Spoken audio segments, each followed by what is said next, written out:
O Pedro, na nossa conversa aqui com o Celso Vilardi, você mencionou essa disputa ali, ou esse debate envolvendo delação premiada a partir do que tem ocorrido com Mauro Cid. Então, detalhe um pouco para a gente o que você apurou, o que você ouviu das suas fontes em relação a esta situação, o que fazer com a delação premiada de Mauro Cid. Mauro Cid que amanhã presta depoimento diretamente ao ministro Alexandre de Moraes, que no limite é quem tem essa decisão de manter ou de eventualmente romper o acordo de delação, de colaboração com a Justiça firmado pelo ex-ajudante de ordens. Olha, como eu mencionei na entrevista, os bolsonaristas agora estão cobrando coerência desses juristas que sempre foram críticos ao Instituto da Delação Premiada. E conversei, por exemplo, com o Ricardo Salles, deputado federal bolsonarista. Ele disse o seguinte, criticou esses aspectos da Operação Lava Jato. Ele admite que aconteceram ali alguns excessos, alguns equívocos, como, por exemplo, a relação, que não era uma relação ali republicana entre o juiz e o Ministério Público.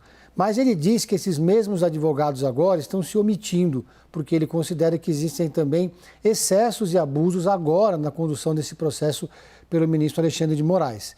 Ele, inclusive, usou a palavra cinismo para se referir a esses advogados, alguns, inclusive, são amigos pessoais do Ricardo Salles.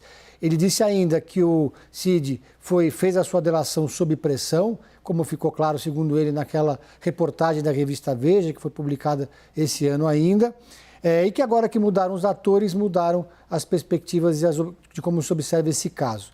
Então, eu fui conversar com dois desses advogados, que são os advogados anti-lavajatistas, por assim dizer. Um deles, o Marco Aurélio Carvalho, que foi o fundador e que criou esse grupo chamado Prerrogativas, ainda durante o processo da Lava Jato, e o advogado criminalista Bruno Salles, que também pertence a esse grupo Prerrogativas. Os dois dizem que, basicamente, essa não pode ser considerada uma nova Lava Jato. Até porque existem provas robustas que foram produzidas a partir da delação do Mauro Cid, que não dá para dizer que ele fez essa delação sob pressão e que, segundo, vou abrir uma aspa aqui para o que disse o Marco Aurélio Carvalho, o garantismo sempre foi uma pauta do campo progressista e não pode ser subterfúgio para crimes como o atentado ao Estado democrático de direito. Eles continuam achando que a delação não é o suficiente para levar ninguém à prisão. E nesse caso do Mauro Cid, já se extrapolou em muito apenas o aspecto da delação. A delação foi apenas o pontapé inicial, a base que deu início a essa investigação. E também outros advogados com os quais eu conversei convergem também nessa leitura do Vilardi, de que é muito provável que a delação do Mauro Cid seja anulada. E mesmo se ela for anulada, preservam-se as provas e preservam-se, inclusive, os depoimentos que ele deu. Ele apenas é quem sairia prejudicado por isso.